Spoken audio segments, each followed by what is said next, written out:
El hombre que dirigió la construcción de las cámaras de gas de Auschwitz murió libre, o en su cama, o en un despacho de una agencia de inteligencia estadounidense. Nadie lo sabe con certeza, y ese nadie lo sabe no es un accidente de la historia, es el plan que funcionó. Kammler no empezó como un monstruo, empezó como algo mucho más incómodo, un hombre normal, brillante, ambicioso, que resultó ser extraordinariamente bueno en lo suyo. Y lo suyo, por desgracia, era construir.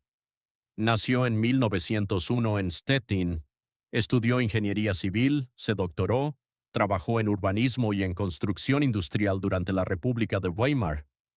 No era un fanático de manual, era un técnico, de los que llegan a una reunión con números, no con discursos.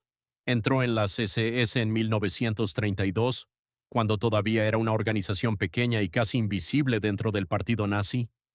No por convicción ideológica ardiente. Entró porque ahí había proyectos, presupuesto y ascenso rápido para alguien con su perfil. Para 1941 ya dirigía la Amtsgruppe C, la oficina encargada de toda la construcción de las SS, cuarteles, fábricas, carreteras, y también, aunque nadie lo llamaba así en los memorandos, los campos. Aquí está el dato que cambia cómo se lee toda su historia. Kammler nunca visitó una cámara de gas para presenciar una muerte. Firmaba capacidades, plazos, materiales. El genocidio para él era un problema de ingeniería de procesos. Cuerpos por hora, metros cúbicos de gas Ciclón B, tiempo de combustión de un horno crematorio. Y ahí empieza la pregunta que va a perseguirnos durante todo este video. ¿Es más fácil juzgar al soldado que aprieta el gatillo o al ingeniero que calcula cuántos gatillos hacen falta? En 1943, Kammler recibe un encargo que va a definir su lugar en la historia. Auschwitz-Birkenau necesita ampliar su capacidad. Los crematorios existentes ya no dan abasto para el ritmo de las deportaciones desde Hungría. La solución que se plantea no es humana, es logística. Bajo su supervisión se aceleró la construcción de los crematorios 2, 3, 4 y 5, cuatro instalaciones diseñadas para procesar miles de cuerpos al día, no como una metáfora, como una cifra real, calculada, presupuestada. Aquí hay algo que casi nadie cuenta. 2 años antes, ese mismo Kammler estaba al frente de otro proyecto totalmente distinto. Los cohetes V2, la primera arma capaz de llegar al espacio antes de caer sobre una ciudad europea. Los V2 se construían en Mittelbau-Dora, un complejo subterráneo excavado por prisioneros de campos de concentración, sin ventilación adecuada, sin comida suficiente, sin descanso.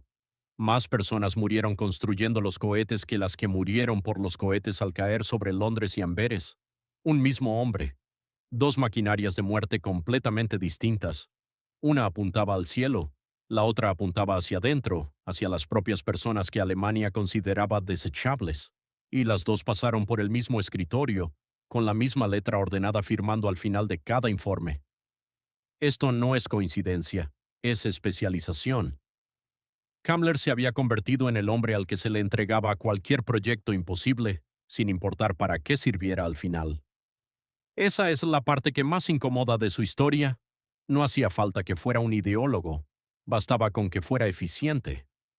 Para 1944, Kammler ya no era solo un ingeniero con rango de general, era una de las personas más poderosas dentro del aparato de las SS.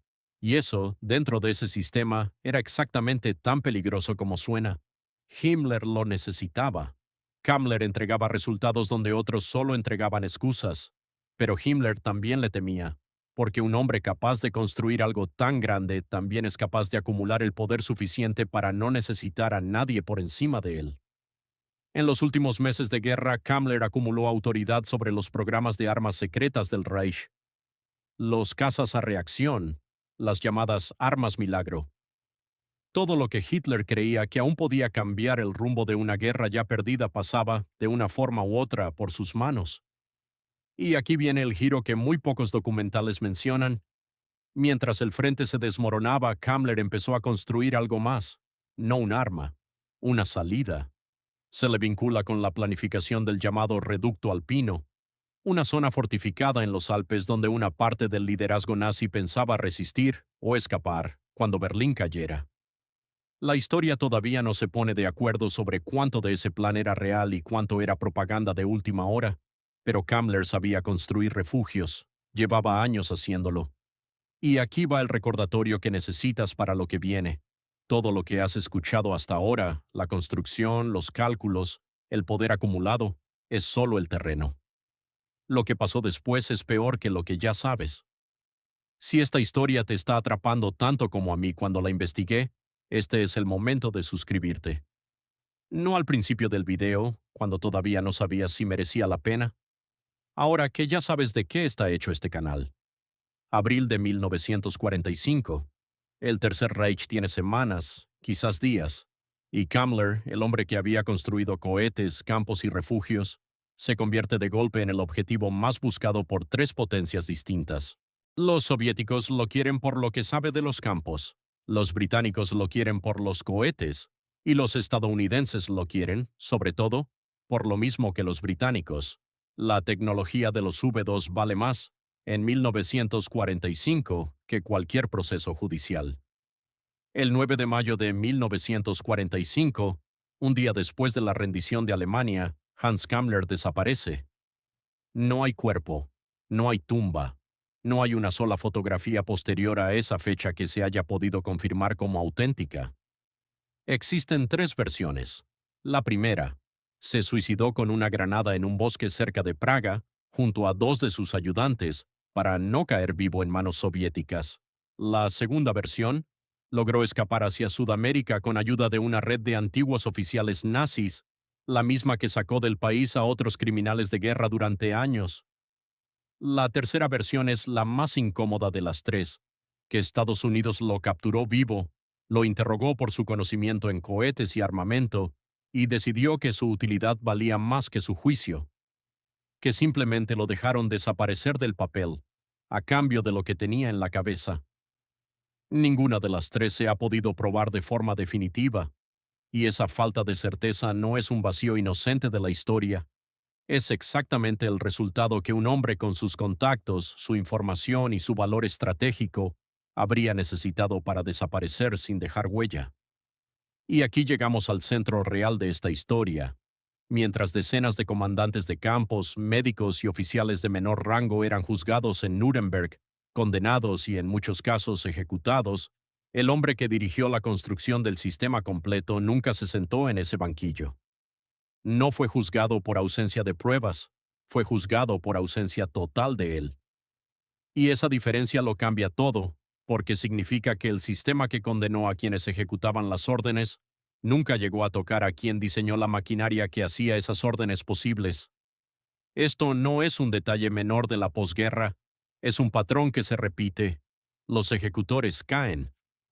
Los técnicos, los que hacen que el horror sea posible sobre el papel, con números y plazos, tienden a desaparecer en los pliegues de la historia, sobre todo cuando su conocimiento sirve para algo más, después. Hoy casi ningún libro de texto menciona el nombre de Hans Kammler. Se conocen los nombres de Himmler, de Eichmann, de Mengele. El ingeniero que hizo posible la escala industrial del exterminio sigue siendo, para la mayoría, un desconocido. Así que volvamos a la pregunta con la que empezamos. ¿Murió en un bosque checo? ¿Escapó a Sudamérica? ¿Terminó trabajando en secreto para el mismo país que ganó la guerra? La verdad es que no hay una respuesta cerrada. Y quizás esa sea la respuesta más perturbadora de todas, que un hombre pueda diseñar un sistema de muerte a esa escala y que la historia, 80 años después, todavía no sepa cómo terminó su vida. Si esta historia te ha hecho ver algo que no habías considerado antes, ese es exactamente el tipo de historia que contamos aquí cada semana. Suscríbete, y la próxima vez entramos en Sobibor, el campo que se construyó en solo 6 semanas,